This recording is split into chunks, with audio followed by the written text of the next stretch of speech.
So the issue is between those who are using NRM party name to hide their selfish interests and those who are really pro-development. And for me, as opposition chairman, I would work with anybody who is pro-development. And that's why we have remained strong and will continue to fight the evil axis that I want to refer to. Okay, when we talked earlier today, you mentioned that one of the topics currently that's piquing everyone's interest is corruption. So I would like to ask you, do you feel there is corruption in your district? Corruption is everywhere. In Terego, you can't eliminate Terego from corruption. Of course, as I said, it is in Terego, it is syndicate. Sometimes they connive with the people in security, this and that. Corruption is there in Terego. But the unfortunate thing is, in our towns, especially a rural city, if you get a if you get a thief, or a thief has picked your money and you shout, a thief, a thief, a thief, this same thief will start shouting, a thief, and pointing at another person. So this is what is happening terribly. The most corrupt is the one who is making the loudest noise about corruption. That's my biggest challenge in Terego. Did you have any corruption scandals in Terego? What references? Any scandals that happened, and then how did you handle that? You see, one of which is in the construction sector, which remains sensitive. A contractor will come to you and say, I have been demanded this amount of money. I have been picked this amount of money. It is making work very difficult. And when you ask this contractor, are you ready when I start the war? The contractor will tell you, no, please. If you start this war, it then means I will not get any contract in Terego again. They will circulate my details to other districts.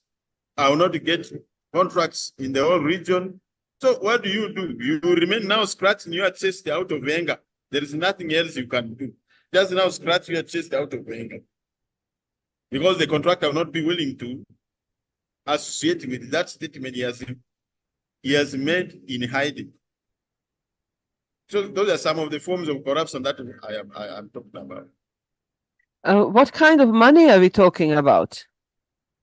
What is the financial implication of corruption in construction, for example?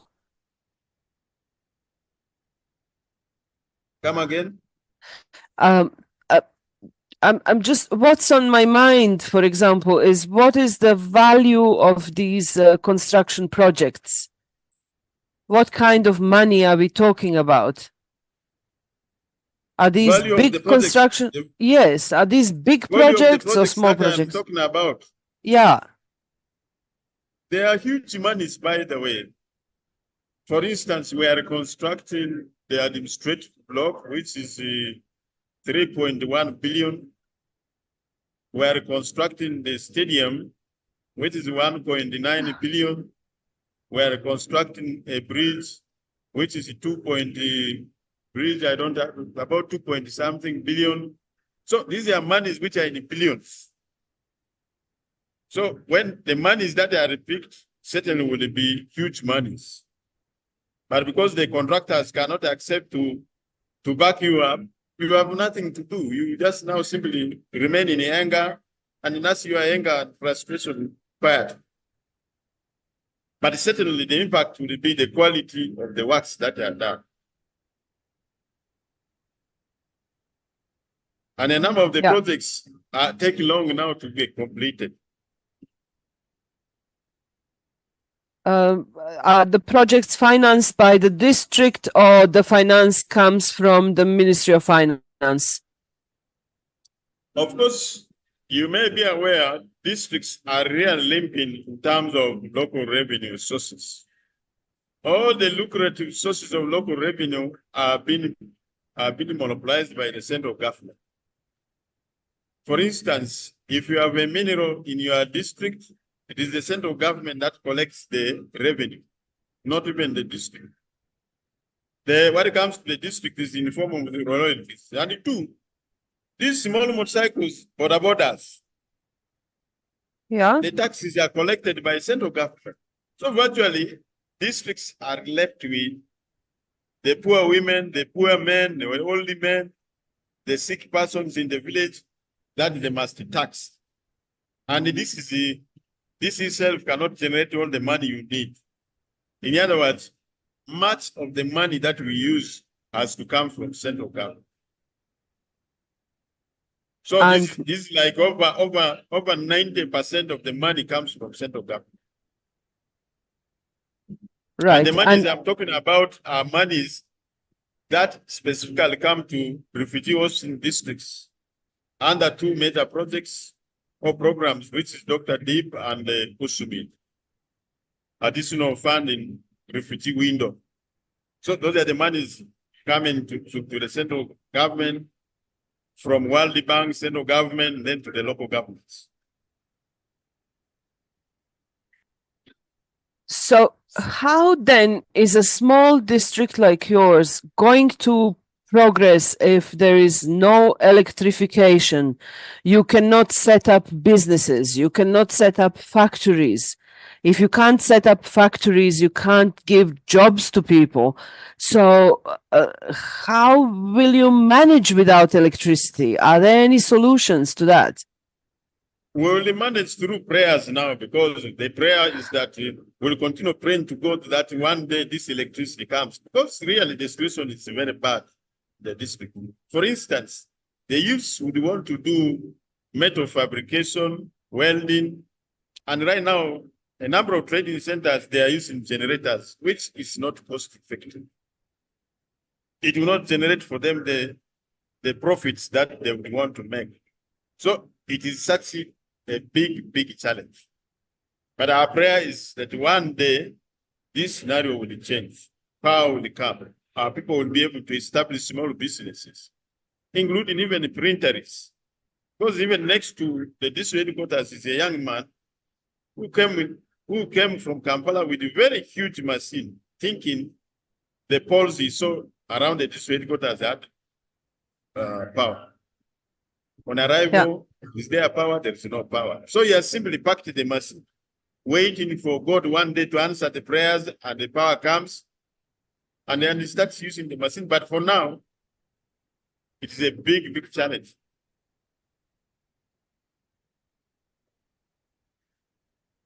So where do you see it going? What's the solution? Apart from prayers, we've been praying for a while now. That's why some of us are in opposition. Our prayer is that there should be change in the government. Because one, you will be able to see that there is no goodwill. You don't see the goodwill. People in the government have gone into these contracts themselves. We have over time been complaining. You see government machine equipment doing contracts which are supposed to be private.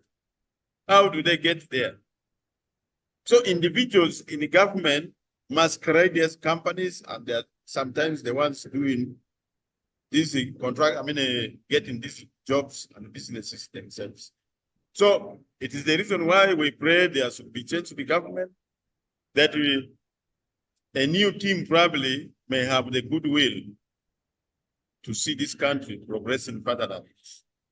Not this thing of yours in Kampala that you want to, the one family to be in charge of a country for over 50 years. I think that's not our wish.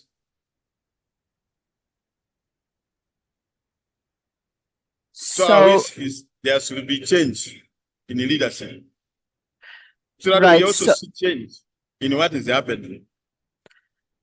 Now, from that aspect, what are you able to do in the district to promote the activities of your political party?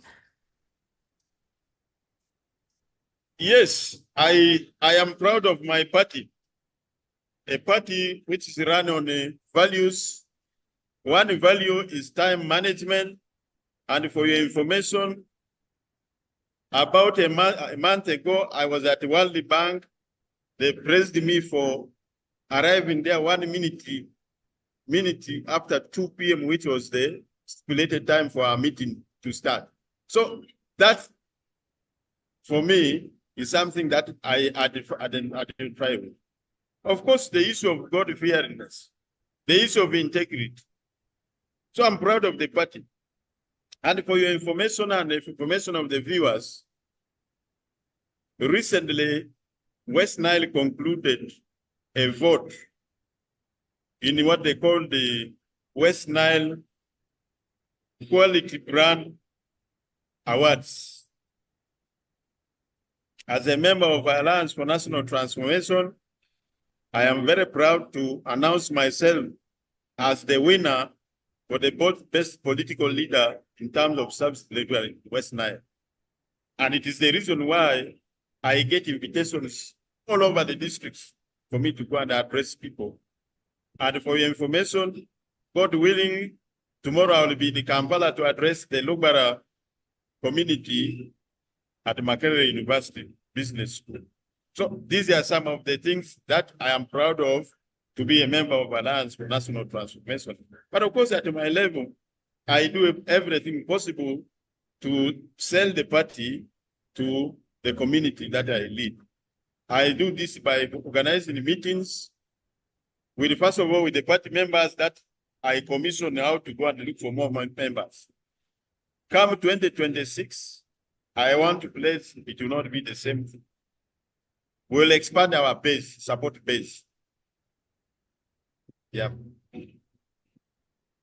What would you say, how many supporters or well-wishers you have now in the district? Of course, the good leadership is bringing in many more people to support. Of course, we have not deliberately gone into the field to register our members, but the support is there. The support that I have is the support that the party has. So we have the support in Terego. That is the question people ask me quite often. When are you registering members? I can see the big parties registering members. So when will Alliance start registering? When will Alliance start where? Registering members. Of course, with the meetings where we are actually deepening our support base. Frequent meetings help us to establish what is the temperature like on the ground, and the people with whom we have held these meetings are also engaging the community further and further in their villages. And much as we have not started the official registration of members, but we are remobilizing, seriously mobilizing for the party. At least to make sure, come next elections, Alliance must have an MP from Terego. And I want to be very honest, it will come. Prayers will be there, but through our actions, we'll get an MP the next elections from Terego. Yeah. I wish you very good luck in that mission. Of course, elections, that is a very special time and very special place. And we never know what's going to happen then. But step by step, I'm sure you have your plans and your agenda laid out. And step by step, you will get there. Now, how about the existing MPs for Terego? Who are they, and how would you evaluate their work and their success in their role as representatives of the people of Terego? First of all, as I said, before I come to this question, the issue of popularizing the party in Terego is deep in my heart. I face the brand of wading through an environment which is heavily controlled by NRM. The district council, next elections, the fight is that we must change it, especially with the members of the opposition, so that I also have breathing space when I'm doing my work. So back to the question of members of parliament. Recently, the members of parliament were assessed. Members of parliament were assessed, and a number of parameters were used for this assessment. And among the 3 members of parliament from Terego, it is the woman MP who performed the better. She performed in around the 200s, but this was not badly off on her part. But looking at her performance on the ground, I want to bet and say she has tried her best. Then the member of parliament for Terego West was in the 300s. He is moderate, but of course the last member of parliament in the performance was the member of parliament for Terego Eastern, who is the minister. And I think I want to say his performance reflects exactly what he's doing on the ground. Fighting others can never be an objective. If it is an objective, then it is not an objective that's meant to develop a place. It is an objective to destroy a place. So it is very pertinent and true that he came number 3rd, and he was number 480, I think 84, in a parliament of 500 something members of parliament. So that is the performance of the members of parliament from Terego. Yeah. What are the ordinary people on the ground saying about that performance? Are they aware? Do they know? And what do they have to say? The people of Terego, are they satisfied or not? The ordinary person is exactly saying what I've just said.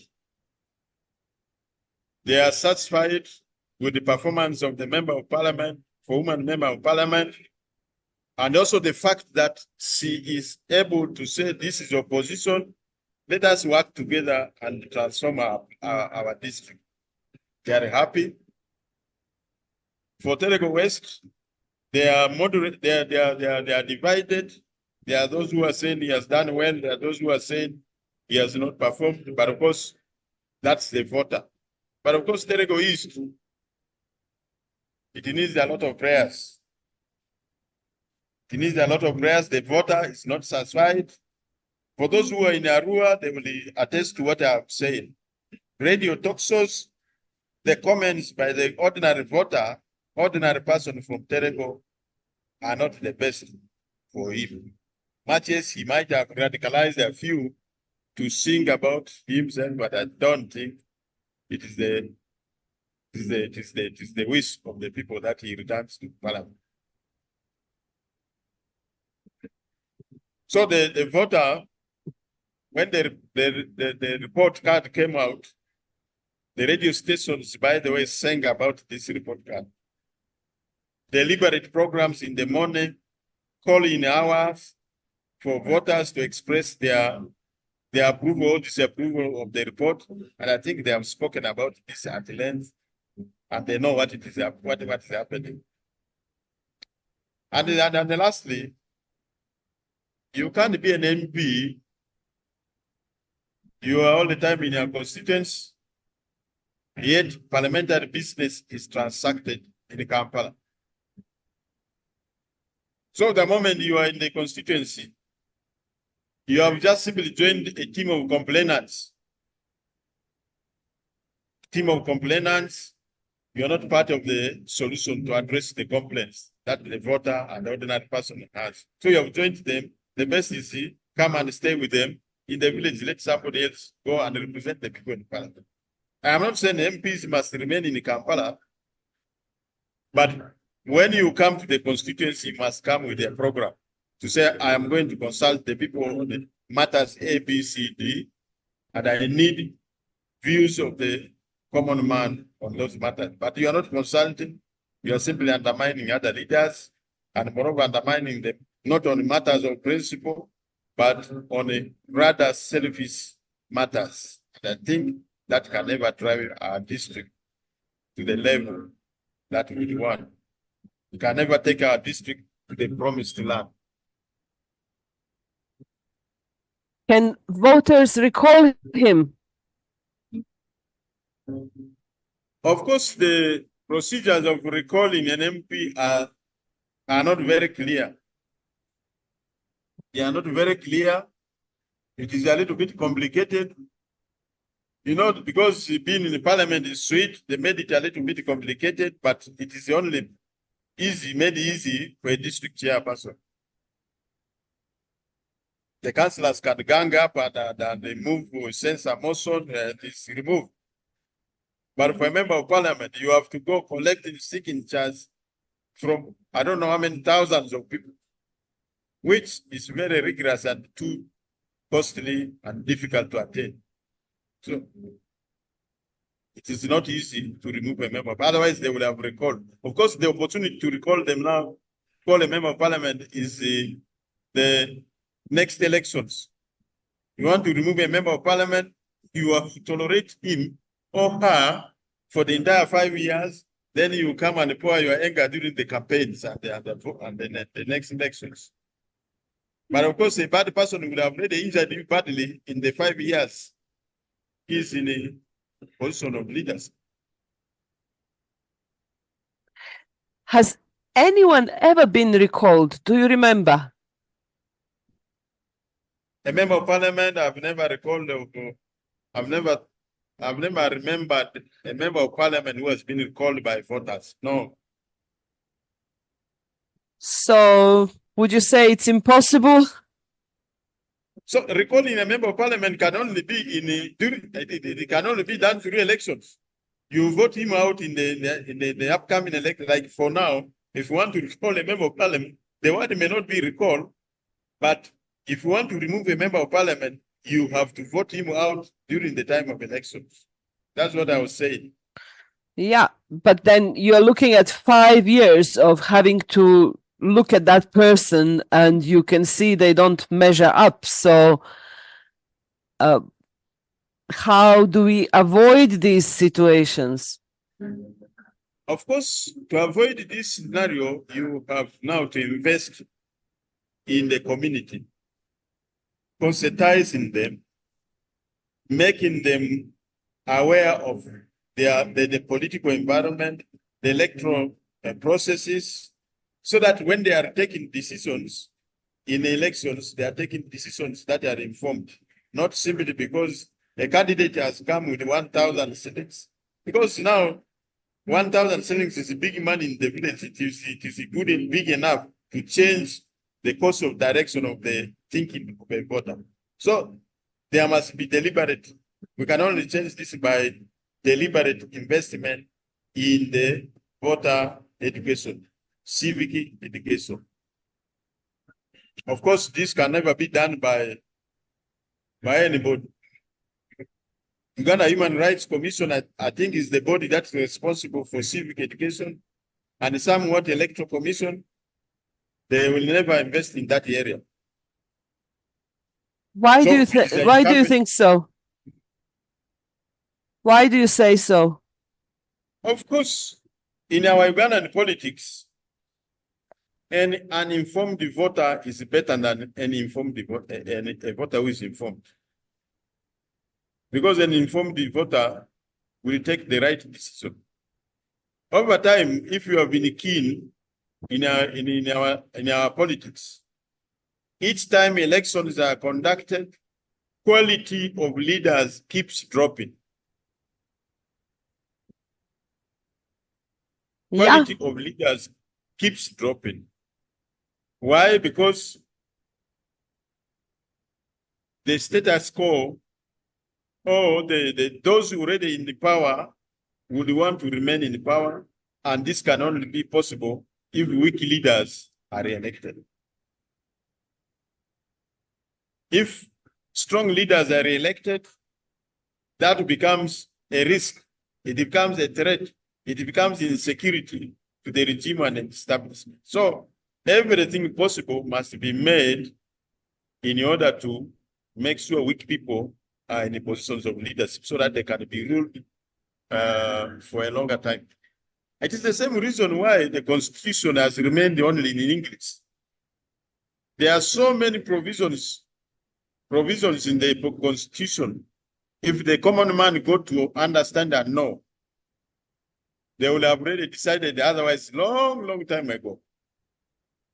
The Constitution remains in English because it is a strategy for not many people to know it. The Bible is in every language in Uganda. The common man is able to understand what is in the Bible, but the reverse is true for the Constitution.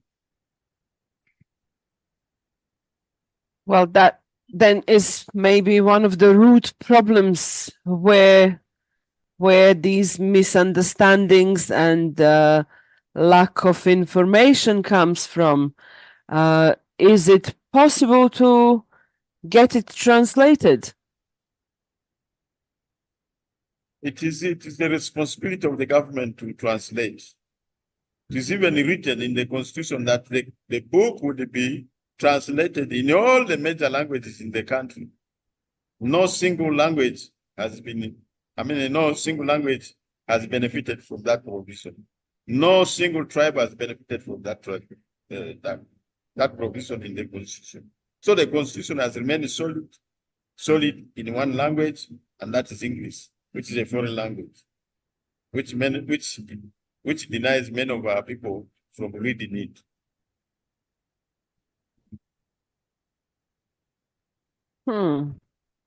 That I see as an information crisis, actually. I believe that is a crisis of sorts. Yeah, it is. Intentional though. Because what is it now? It's 30 years since the Constitution was written, 30 and more. Constitutional Assembly was voted in 1993, if I'm not mistaken. So the Constitution was written at least 30 years ago, and it's not translated to local languages. That is a bit of a problem, because where will people get the correct information from?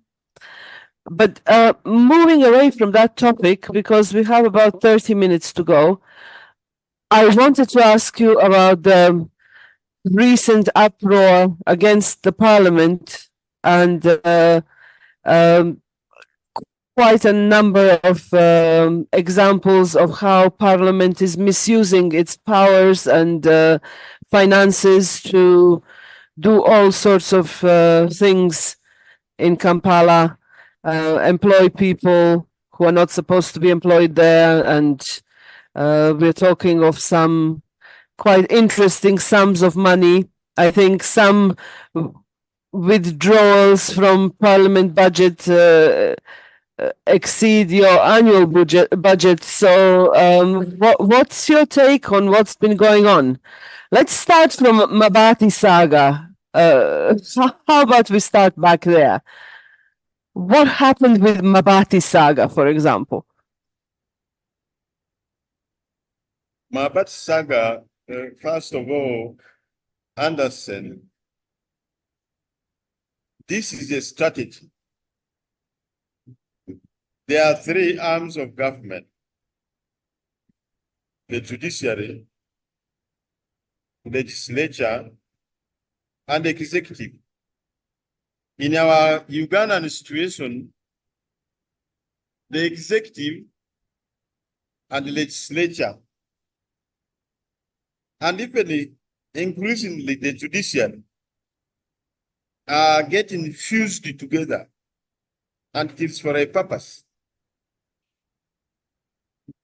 the way our Ugandan parliament conducts business,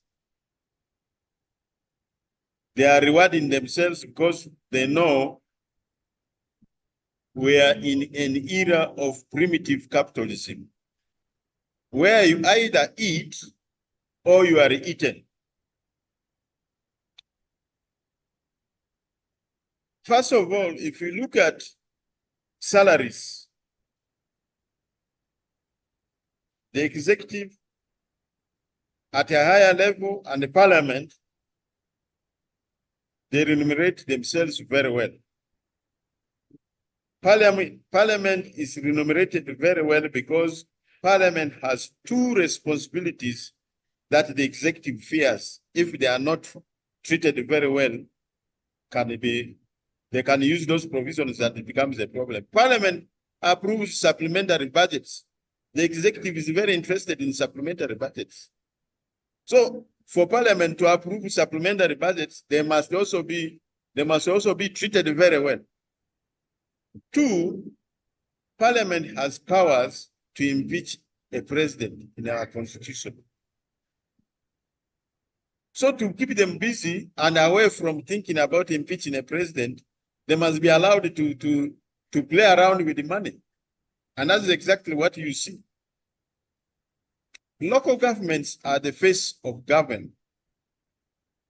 They are the face of government. When a bridge breaks down, the first person, the common man, asks, is the LC1, LC2, LC3, LC5, chief administrative officer and the team.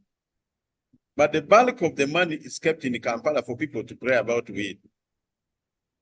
For instance, I was looking at some of the expenditures that I'm told the leaders of parliament have misused. An individual withdrawing money to the tune of 650-something million on a day, just a day, single day. This money would do a lot in terms of provision of the power we have just talked about. Extension of power, availability of drugs in the facilities. In Terego, our drug per capita investment is 880 per year.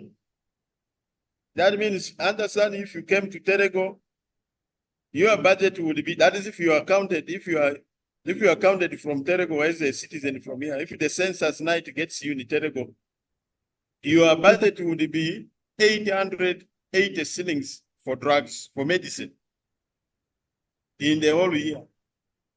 This cannot buy one dose of Panadol. A full dose of Panadol goes at 1,500. So it is a serious joke. A serious joke, a serious scheme, a serious project for executive and parliament to mess resources meant for the welfare of the citizen. That's the problem that I have seen in our country.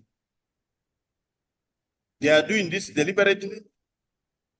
Of course, if the speaker's name has come in, there is somewhere the speaker is going to help the executive. When their turn comes, and they also mismanage the money and resources, the speaker will protect them. You watch the space and see if the speaker will be removed from office.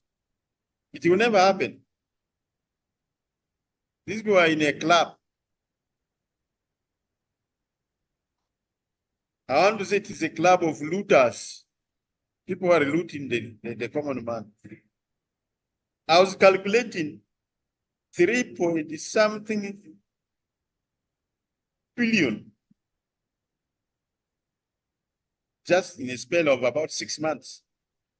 One individual, over 3-point-something billion in allowances. In some of the allowances, money is withdrawn. We find the same person is in Kenya, the same person is in Rwanda. How? It is not possible unless we are dealing with the wizards. So the tears of a common man in the hospital because there are no medicines to make him or her recover will descend on these guys one day. That's if they live there is power of God. The flats they are building will collapse with them one day with their children. That is if they have senses to think so. So it is a mutual agreement to destroy the country. Mutual agreement between the parliament and the executive. That's why they're able to accept. To what end? To what end? What is the end game? Why are they doing it? It is what in some other quarters what is termed as fortune hunting. They are hunting fortunes for themselves instead of thinking about the future of the country, instead of thinking about the development of the country. They think about themselves, nothing else, not even the children they are producing, but they themselves. So that's the simplest explanation I can give. Actually, in our Ugandan context, they term it as sapness. When you are able to steal from government and public coffers, you are termed to be very sap. You are doing very well. And they will rally the entire village to praise them. Our Yes. son has this, our son has done that. What a primitive way of doing things. But then soon there will be nothing left. And then what happens when there is nothing left to take? What happens then? One day, the day we shall have stolen everything, we shall now start stealing ourselves. We shall start eating ourselves. We shall start hitting ourselves. We shall start fighting ourselves, fighting one another. And that will be chaos. And in the Bible, they say that's the beginning of the end of the earth. So probably if all Ugandan resources are stolen, that will be the end of Uganda. Uganda is a rich country that if we all devoted ourselves and spirits well to say we want to develop, certainly we will be developing, running. Not these pockets of development where roads within 5 years are already developing potholes. No, that can never be development. Can I tell you something really funny? I live on a road that's 10 kilometers long, and it is now about 6 or 7 years that we're working on it. Hello? Can you hear me? I can hear you. I can hear getting you. me? Yes. You can hear me? Yes. Yes. There was So some technical glitch in terms of network. I think so. So there's a road of 10 kilometers, and I live on that road.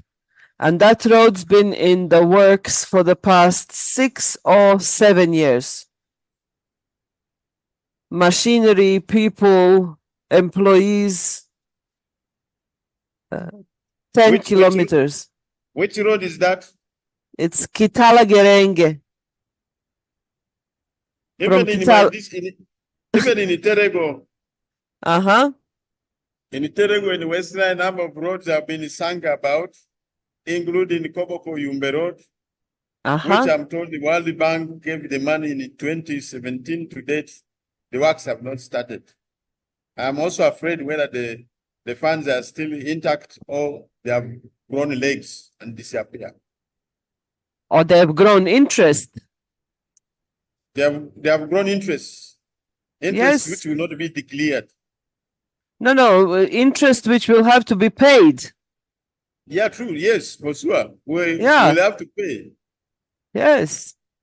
Do you have any idea what is the foreign debt of Uganda? How much do we owe to other countries? The last time I checked was every Ugandan when they have to cough 2 million in order to pay all the debts that are resting on our heads, including even Ugandans who are about to be born. They have already 2 million to be paid to the owners of the funds that we have borrowed. The unfortunate bit is the money comes here and it disappears in the way we are seeing it. Individuals pocketing it and coming the other side saying they are supporting systems and so on. You see, the current problem is we have individuals who have replaced the systems. They have removed all the monies which are supposed to be in the government. They have put it in their private pockets.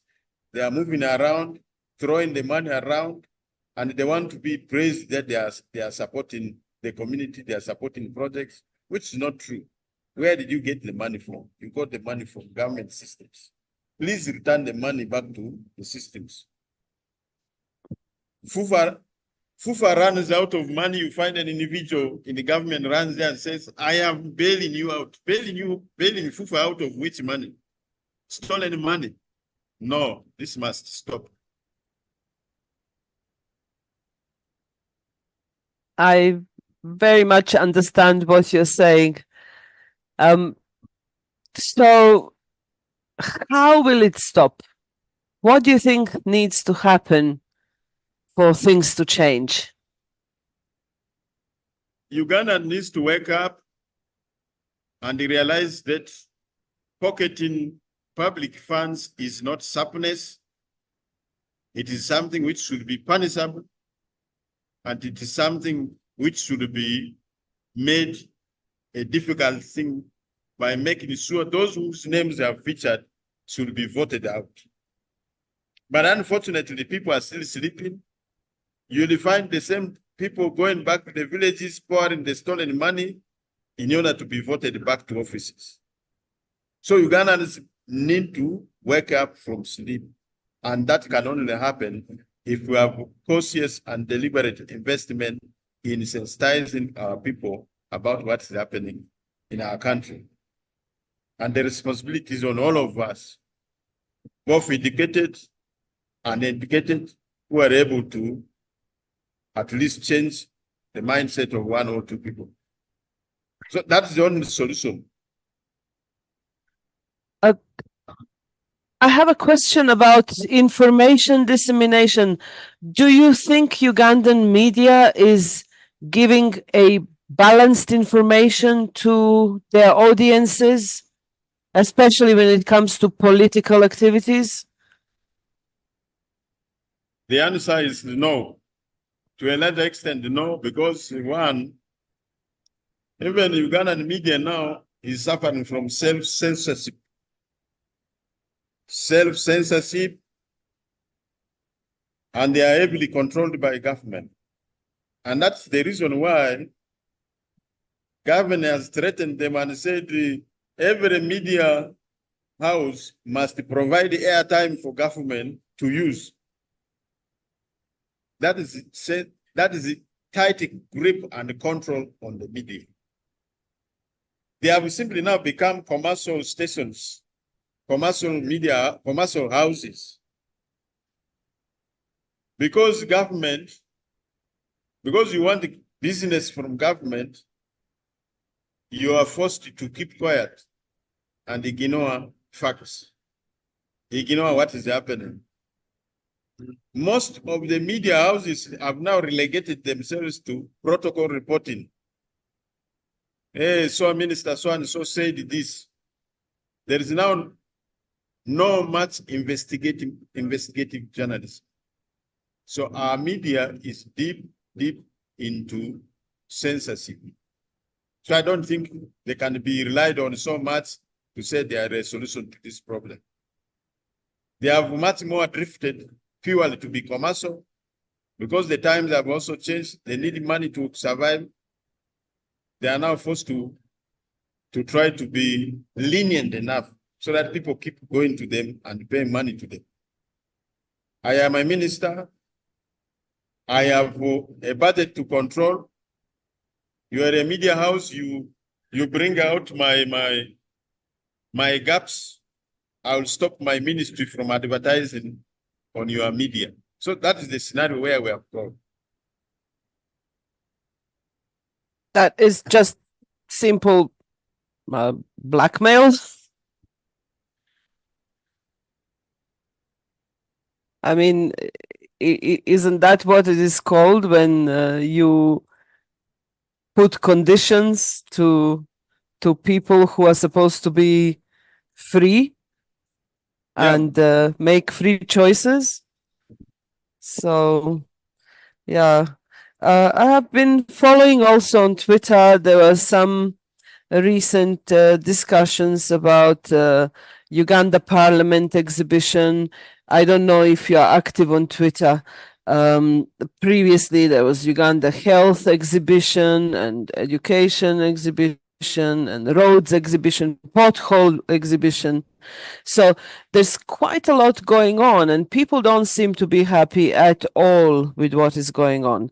So how to harness that energy that is asking for something different?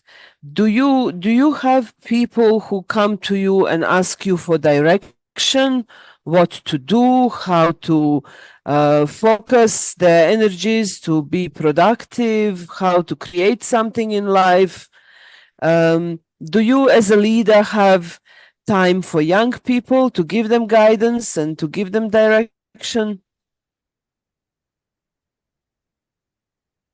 Yes, young people form the bulk of the population in our country. Actually, Uganda is the third youngest population in the whole world. And investing in them is the best thing to do. As I said earlier, our biggest challenge for now is the resources. And the number of, I want to assure you, if we remove the soccer,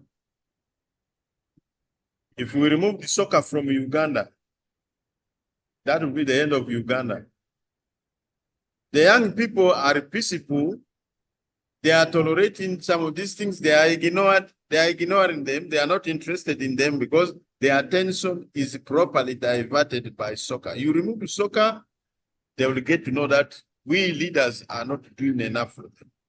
And why are we not doing enough for them? At my level, it's because the resources are not enough. They are not adequate enough. The youth budget in my district for a whole year is about 13 million. This is to reorganize the youth. This is just peanut. It can't do anything. Yeah, true. They have so many activities. The youth livelihood program. The youth also were not well prepared. They simply misconduct the monies. It has not made any meaning in their lives. So for that what matter, do they survive on? We're not doing enough in the lives of the youths. In Terego, what do the youth survive on? In Terego, of course, the youth are now gambling. They are really gambling. They are struggling. Others have now resorted to negative things like stealing in order to survive. Because the only option would have been activities that require power in order to do them. But the power is not there now. In welding, we will have a number of youth engaged in making beds, making chairs, making things that require welding. But this is not now possible. The youth were simply idling. They are idling, and there are very few who are in agriculture, few of them. Yeah. But I'm also happy to report that there are few of them who have used the PDM money very well. I remember one got 1 million. He bought 5 sheep. As we speak, the number has now gone to 7. At least that one, if he maintains it, we can say he's on the course. There is also one who got 1 million. And as we speak, he told us he has now got 5 million out of his cabbage plants. But this is just oil drop in the sea. A number of them misquander these monies. So we have not invested enough in the lives of the youth as a government, right from central government. The grants that we receive for the youth is not enough. It cannot make an impact in the lives of the youth. In some sense, they need more than just ideological guidance. I think they need financial literacy. At least that's my opinion, that a lot of young people don't have their priorities right. So instead of focusing on building a home, they want to buy a car, not knowing that the car is just a cost center, for example, and they can use public transport to go to work, but they should use their salary for something that is going to build their future. So I think financial literacy is also very important. The culture of saving is also very important for young people. We need to teach them to save, not to necessarily spend every coin, which I see happening all the time, that people simply don't focus on saving anything for a rainy day. So, and I can imagine, Terego, how is it ranked in terms of income in Uganda? I know that Otuke is like the poorest district. Where is Terego ranking on that scale? I will give you the regional picture and then the district specific picture. One, there are 18 sub-regions in the country. Yeah. West Nile is the second poorest sub-region in the whole country after Karamoja. Right. And for Terego, those below poverty line are 48.3%. That speaks volumes. That is yet the statistics, but the practical thing on the ground is a little bit different from that. You see misery on the faces of the people. Misery, inability to pay school fees, inability to treat themselves. Because you go to the hospital now, a government hospital, you are expected to buy every drug yourself. The difference between now the private hospitals and the government hospitals is that, at least in the government hospitals, you will get the health workers, they send you to go and bring every medical supply needed from outside. If you don't have the money at hand, you prepare to die. But in the private sector, private hospitals, they can provide the supplies, treat you, but at the end of it all, they bill you. So you have a choice to make. If you have the money at hand, you move to the hospital and you get the prescriptions and so on from the health workers, from the whole public facilities. If you don't have the money, you run to the private hospital. They treat you. When you recover, probably maybe they now arrest you, detain you there. Those are the options that we have to choose for. Well, I guess the third option is just to keep ourselves very healthy and fit. Yes. Because with these costs which is a very hard thing. You cannot. It is. Because it is. You run on a rough roads, you will certainly fall sick because on a daily basis. Or break a leg. You break down. So keeping yourself safe, healthy would be the option. Right. So look, we have about 5 minutes left, and I do want you to pick something that you would like to inform us about. So whether it's a success or a failure, past or future, just top of your head, what is the topic that you'd like to close the conversation with? I will want to end with a note on education. In education, our country is now, I think, divided into two. Those who are benefiting from all the education for a few people, and some education for all the people. Those who are poor are now going to watch this thing called education. For instance, you are a teacher, your salary is 480. You have 3, 4 children to pay in school. You certainly have already been condemned not to educate your children in a university. That's what I'm saying. If our members of parliament come to their senses, they need to reverse this.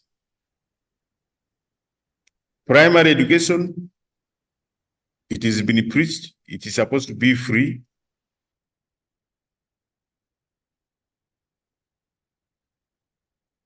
Oh, and it's very unfortunate.